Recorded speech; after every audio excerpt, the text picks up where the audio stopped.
Hi everybody, this is Nikki at Rebel Routine. I wanted to do a quick Pro Display XDR on-screen review after owning the screen for about a month. We're going to check out whether it connects to the Trashcan 2013 Mac Pro and what sort of resolution we can get out of it on a 2019 Mac Mini. So let's jump straight in.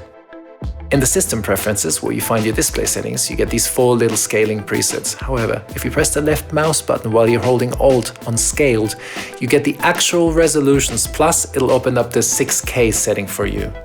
Which, to be honest, isn't really that useful because none of the OS UI scales correctly, none of the Adobe scales correctly, everything is too small, the text is really unreadable. So most people will be using it at the 3008 setting, which, if you look at it, is actually exactly a quarter of the pixels you would get in the 6K resolution setting. So if we think about this as our 6K setting, the 3K setting would end up scaling something like this. 1 pixel becomes 4.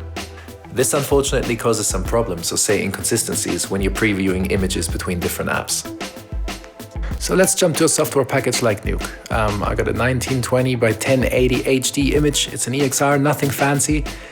And it's set to 100%. And what you can see is that, it's actually showing at the right dimensions within the screen resolution.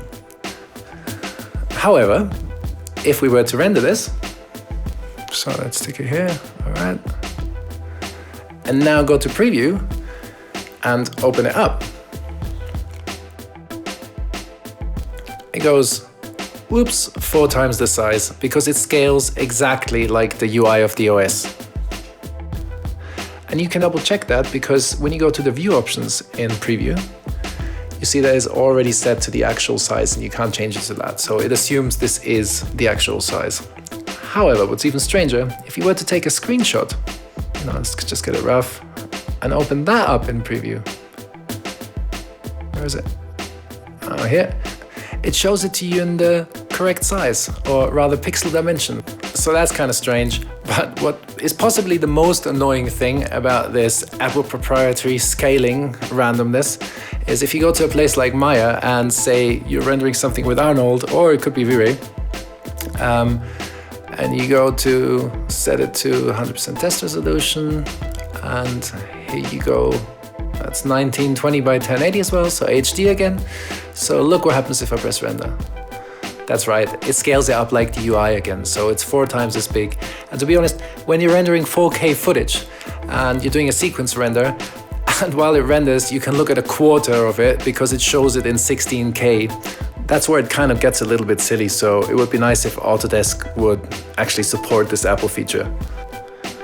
So to repeat this concept one time, this 4K image here shows at the exact right dimensions within the 6K resolution, whereas the interface is scaled as if it was a 3K display. This is the screen I was using before I got myself the nano-edged version of the XDR screen, which in my opinion is the one to go for over the shiny normal glass one because it's much better on your eyes, it's got a beautiful soft look, and it's still super sharp and super bright. It's really lovely. I really think it's worth spending the extra grand. So let's jump back to the old monitor. So I used to have the resolution set to 4K, just the default. And that was pretty cool because it gave you a lot of real estate within software, but some of the UI text or fonts just ended up being too small and was always a bit of a strain on the eye. So really what's great about the Apple 6K, 3K UI scaling is that it's a fantastic compromise between having enough space or real estate and still having big enough text. A few things about colors and this display would be that if this is the Pro Display XDR color space, which seems pretty similar to the P3, and you hold that for comparison, and you can see how sRGB fits in really nicely. Rec 709 fits in really nicely. Rec 709 and sRGB are equivalent size color spaces. They just have a slight difference in the way they output at the end in the gamma. And however, if you compare it to the Rec 2020, the new 4K color space standard, then let's hold that for comparison and put the Pro display inside that, then you see that the Rec 2020 has quite a few colors more. So I believe DCI-P3 was created to recreate the colors that original 35mm film had, which is why it isn't surprising that DCI-P3 is the color standard for digital cinema.